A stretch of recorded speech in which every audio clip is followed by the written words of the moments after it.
Hello दोस्तों, मैं विवेक सुरवे आप सभी का स्वागत करता हूं हमारे आज के इस नए व्लॉग में। और आज का हमारा व्लॉग रहने वाला है इमिग्रेशन प्रोसेस के बारे में कि जब आप इंडियन एयरपोर्ट पर जाते हो वहां से स्टार्ट करके जब आप टोरंटो एयरपोर्ट पर बाहर निकलते हो वहां तक की सारी प्रोसेस आज हम डिस्कस करेंगे। तो चलिए बिना वक्त गवाए स्टार्ट करते हैं आज के इस content.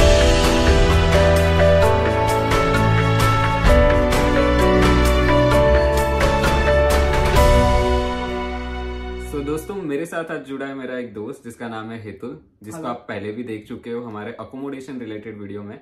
So Hetul is from design integration and he is from Ahmedabad, Gujarat.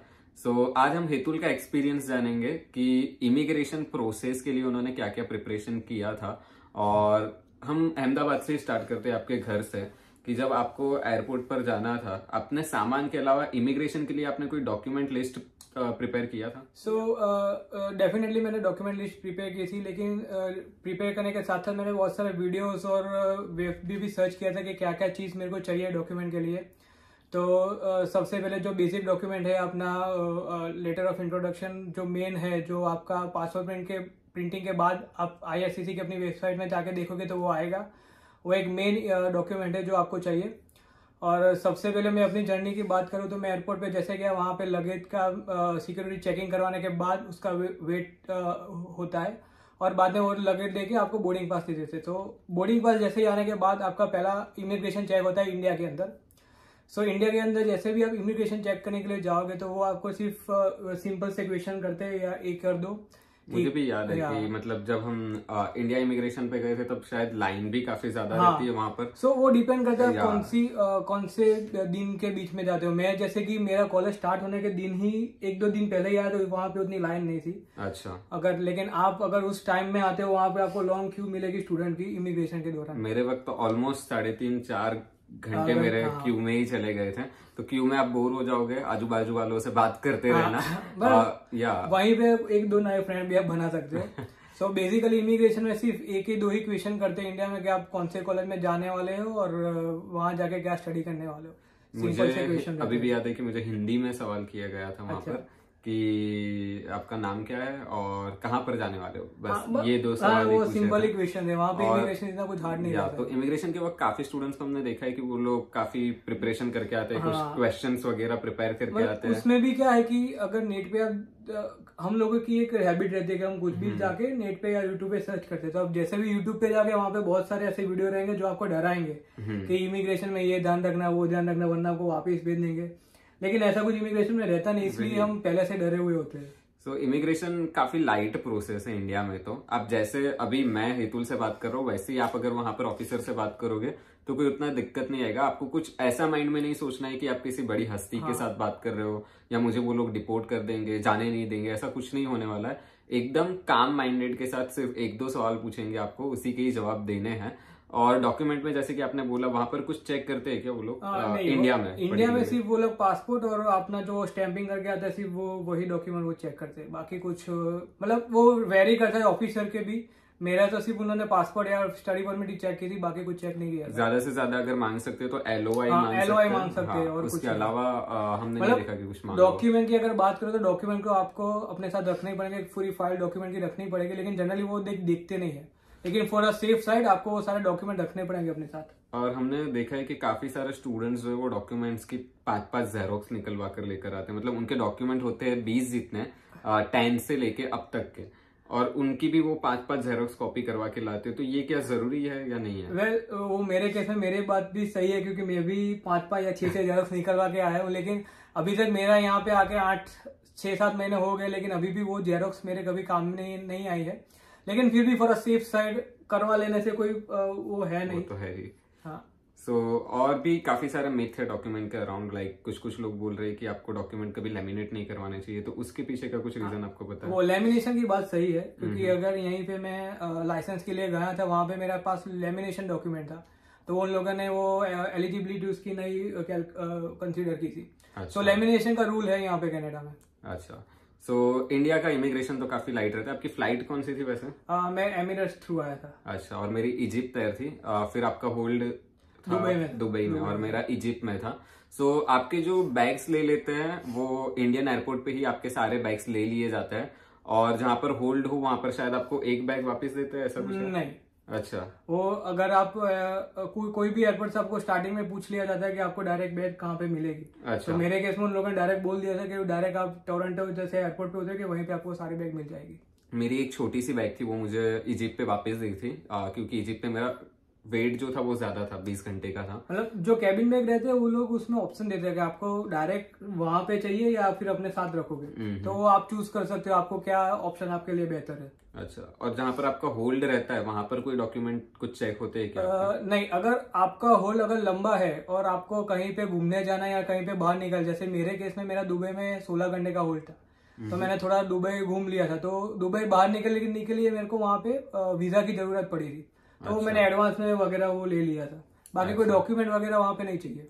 Same, मुझे इजिप्ट में कोई भी डॉक्यूमेंट नहीं लगा था, क्योंकि मेरा पासपोर्ट जो था वो इजिप्ट पे ले लिया गया था। मेरे साथ ऐसा हुआ था कि पासपोर्ट सभी पैसेंजर्स का इजिप्ट पे ले लिया गया था, और फिर इजिप्ट से वापस आप टोरंटो की फ्लाइट में बैठते हो तब वो आपको पासपोर्ट वापस दिया जाता है। अच्छा, वैसा था मेरे पास ऐसा, क्योंकि इजिप्ट में क्या है, हमारा वो अलाउड था कि हम बाहर घूम सकते हैं विदाउट एनी डॉक्यूमेंट और एनीथिंग। सो कुछ लोगों का ऐसा शायद आगे इंसिडेंट हुआ होगा कि उन लोगों के पास पासपोर्ट और वो इजिप्ट में ही ठहर जा रहे हो, मतलब हाँ। सो ऐसी सारी चीजें हैं। फिर टोरंटो पर अगर आप आते हो तो क्या प्रोसीजर रहता है, मतलब? जैसे ही आप टोरंटो पियर्सन एयरपोर्ट पे लैंड करोगे, वैसे तो आपको बहुत सारी भीड़ देखने को मिलेगी, क्योंकि वहाँ के फ्लाइट के टाइमिंग ऐसे है कि बहुत सारी फ्लाइटें सब जगह से एक ही टाइम पे आती है, पता नहीं कैसे टाइमिंग है वहाँ पे। आपका क्या था लैंडिंग टाइम? लैंडिंग टाइम मेरा मॉर्निंग था 9 o'clock। मेरा भी 7 बजे के आसपास रहा था, पर मेरा वीकेंड पे था, तो थोड़ा लाइट था। नहीं, मैं तो लगभग 1-1.5 घंटे में क्यू में खड़ा रहा था मेरा इमिग्रेशन के लिए, और बाद में मेरी बारी आई थी इमिग्रेशन की। सो बेसिकली कनाडा आने से पहले वो लोग एक ऐप प्रोवाइड करते हैं, उसका नाम है अराइव। उसमें अपनी बेसिक डिटेल आपको फिल करनी रहती है। उसकी वजह से आपकी इमिग्रेशन प्रोसेस जो कनाडा में वो थोड़ी सी ज्यादा जल्दी हो सकती है। या वो आपके 4-5 मिनट जितने तो ऑलमोस्ट बच जाते हैं। हाँ, क्योंकि आपकी सारी डिटेल्स ऑलरेडी उस सिस्टम में फीड होती है, आपको सिर्फ जाना रहता है पीओएस के पास, मशीन के पास, और अपने कुछ आईडी, पासपोर्ट का नंबर वो एंटर करना रहता है। तो आपको एक रसीद बना के दे देगा। फिर वहां पे वो आपकी फोटो वो खींचेगा और वो रसीद में वो प्रिंट हो गया, वो एक रसीद वो पीओएस आपको प्रिंट करके दे देगा। फिर आपको वहां पे क्यू में बैठना है, और फिर वहां पे इमिग्रेशन जो ऑफिसर है वो आपका नाम बोलेंगे। जैसे ही आपका नाम आए वैसे आपको फ्रंट काउंटर पे और जाना है। राइट। तो वहां पर कितने काउंटर थे? ऑलमोस्ट 2 ही काउंटर थे, लेकिन पीओएस बहुत सारे थे। पीओएस लाइक वो 10 to 15 के अराउंड थे पीओएस वहां पे। मेरे वक्त 3 काउंटर एक्टिव थे। अच्छा, हाँ। तो मैं जब आया तब आईआरसीटी की स्ट्राइक भी चल रही थी, तो उस वजह से वो इफेक्ट भी हो सकता है वहां। हो सकता है, हाँ। सो वहां पर आपको मतलब क्या प्रोवाइड करते हैं या क्या डॉक्यूमेंट्स मांगते हैं? वहां पे मेन डॉक्यूमेंट था अपना पासपोर्ट, उसमें स्टैंपिंग, और दूसरा वो जो एक मेन डॉक्यूमेंटेशन है वो हमारा लेटर ऑफ इंट्रोडक्शन। और लेटर ऑफ इंट्रोडक्शन आपकी सारी हिस्ट्री आ जाएगी, मतलब कौन सी कॉलेज में है वो, आपका बारकोड क्या है वगैरह कुछ भी। वो लोग उसके अलावा शायद और कोई डॉक्यूमेंट वो लोग प्रीफर नहीं करे। अगर आप पे उनको डाउट हुआ, मतलब वो लोग किसी की डाउट में है, तो वो लोग दूसरे डॉक्यूमेंट आपसे अगर मांग सकते हैं, बाकी तो कोई मांगेंगे नहीं। राइट। सो वहां पर इमिग्रेशन पे आप जाते हो तो आपको कुछ और थोड़े बेसिक सवाल पूछते हो, और फिर आपको स्टडी परमिट आपका वहीं पर दिया जाता है। वो बेसिकली डिफर करता है ऑफिसर टू ऑफिसर। अगर मेरे केस में बात करूँ तो मेरे से सिर्फ 3 ही सवाल पूछे थे। कौन सी कॉलेज में जा रहे हो, आपका कोर्स क्या है, और यहाँ से जाके आप कहाँ पे रुकने वाले हो। ये 3 बेसिक क्वेश्चन थे, ऐसा कुछ हार्ड नहीं था। जस्ट नॉर्मल टॉक हुई थी मेरी और ऑफिसर के बीच में। मेरे भी सेम ही क्वेश्चन थे, पर कहाँ पे रुकने वाले थे वो नहीं था, सिर्फ कौन सी कॉलेज है, कौन सा कोर्स है, और थोड़ा उनका एक्सेंट समझने में आपको थोड़ा टाइम लगेगा। इनिशियली मेरे साथ तो ऐसा ही हुआ था, क्योंकि मुझे पूछना पड़ा था वापस कि आप बोलना क्या चाह रहे हो, फिर मैंने जवाब दिया था कि अच्छा। लेकिन मैं वही आपको बोलना चाहूंगा, वो लोग आप लोग उनसे फ्रीली बात कर सकते हो। ऐसा मन में कुछ नहीं रखो कि वो ऑफिसर है, आप उनसे कुछ पूछ नहीं सकते। जस्ट बी काम एंड आप उनसे कुछ भी पूछ सकते हो दोबारा, ऐसा कुछ है नहीं। राइट। सो उस जो पीओएस है वहां से आपको अपना स्टडी परमिट मिलता है, और वो स्टडी परमिट लेकर फिर आगे क्या प्रोसेस रहता है? लेकिन अगर एक चीज मैं यहाँ पे बोलना चाहूंगा कि जैसे ही स्टडी परमिट आपके हाथ में है, वहाँ पे आप उसका अपना नाम एक बार चेक कर लेना, क्योंकि अगर गलत हुआ तो फिर आगे वो चेंज कराने की प्रोसेस बहुत सारी है। तो वही के वही अपना नाम एक बार चेक कर लेना, अगर ठीक है तो फिर ठीक है, आपको तो स्टडी परमिट आ गई, बाद में कुछ है नहीं, आप ऑफिशियली कनाडा में स्टडी कर सकते हो जितने भी ड्यूरेशन है तब तक। और एक बार स्टडी परमिट के नीचे क्लॉज लिखा रहता है अपना रूल का, कितने घंटे तक काम कर सकते हो और क्या काम कर सकते हो। वो एक क्लोज एक बार चेक कर लेना तो वो सही से लिखा है कि नहीं लिखा है। तो फिर स्टडी परमिट लेकर हम बाहर निकलते हैं तो हाँ। और एक शायद मैंने क्यू देखी थी वहां हाँ, पर, वो कुछ था वो स्टडी वो क्यू थी अपनी ये सीन नंबर के लिए। अच्छा, हाँ मेरे वक्त सीन नंबर बंद था, हाँ, क्योंकि मतलब आप वीकेंड पे आए होगे। हाँ, तो वीकेंड पे वो जनरली बंद रहता है। स्टडी परमिट से भी ज्यादा क्यों सीन नंबर की थी, मैं वहां पे 2 घंटे से ज्यादा खड़ा रहा था सीन नंबर के लिए, क्योंकि जैसे भी मैंने आपको बताया वो उस टाइम पे IRCC की स्ट्राइक चालू थी वहां पे। उस टाइम पे सिर्फ एक ही विंडो चालू थी जो सीन नंबर दे रही थी। जैसे मैं वीकेंड पे गया था तो सीन वहां पर बंद था विंडो, और सभी जो नए स्टूडेंट रहते हैं ना उनका एक ये रहता है कि अगर हम एयरपोर्ट पर आए तो सारी प्रोसीजर वहीं से ही करके निकले, पर वो जरूरी नहीं है। आप सीन जहां पर जिस सिटी में जा रहे हो वहीं से भी आप सीन ले सकते हो, और वहां पर काफी कम टाइम आपको वेटिंग का होगा। मैं गल्फ में आया था तो गल्फ में सीन मेरा सिर्फ 5 मिनट में निकल गया था, बहुत वेट करना नहीं पड़ा था मुझे। तो आई थिंक कि वो एक ज्यादा बेटर ऑप्शन रहता है एयरपोर्ट पे टाइम पास करने। आई गेस वो डिपेंड करता है आप कौन से एरिया में जा रहे हो। अगर आप ब्रैम्पटन या स्कारबोरो या फिर इटोबिको में जा रहे हो तो वहां पे आपको भी लंबी लाइन मिल सकती है सीन नंबर के लिए। वो डिपेंड करता है आप कौन से एरिया में जा रहे हो। वो जो भी ऑप्शन है, मतलब आप एयरपोर्ट पे भी ले सकते हो, बाहर जाके सर्विस कनाडा से भी ले सकते हो, वो आपके ऊपर डिपेंड है, आपके पास किस तरह का टाइम है उस तरह से डिपेंड है। राइट। और कुछ लोगों को सिम कार्ड का भी डाउट रहता है कि सिम जो है वो कहाँ से एक्टिवेट करवा के आए, वो इंडिया से एक्टिवेट करवा के आए या कनाडा में लैंड होने के बाद एक्टिवेट करवाए।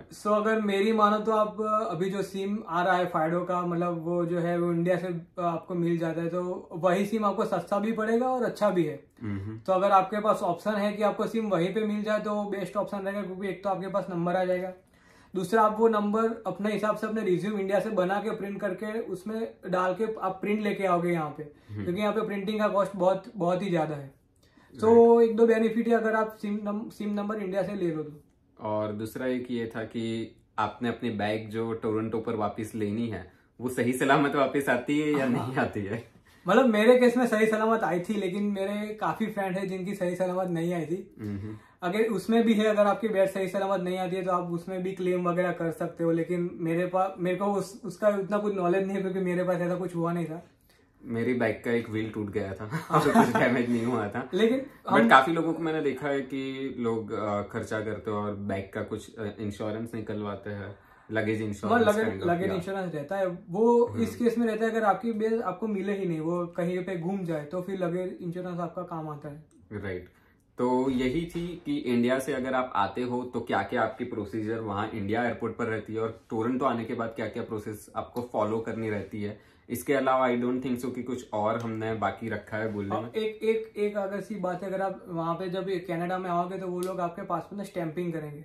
वो आप खास ध्यान रखना, वो कहीं पे वो भूल ना जाए। मतलब मैंने 1-2 केस ऐसे देखे हैं वो जिनको स्टैंपिंग दिए बिना ही पासपोर्ट दे दिया है। अच्छा। बाद में जाके वो प्रॉब्लम क्रिएट करता है जब आप वापस वर्क परमिट के वहां पे जाओगे। तो ये छोटी सी चीज है, वो सिर्फ ध्यान रख लेना। Alright, so thank you so much Hetul, आपने अपना एक्सपीरियंस शेयर किया ऑडियंस तक।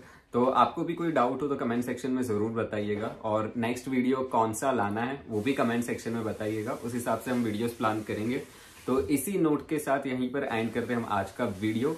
मिलते हैं जल्दी अगले बुधवार को हमारे नए वीडियो के साथ। And don't forget to share this videos with your friend and subscribe the channel and hit that bell icon, ताकि आपको हर रोज हर हफ्ते ऐसी अपडेट्स मिलती रहे। मिलते हैं अगले हफ्ते के साथ, तब तक के लिए अलविदा।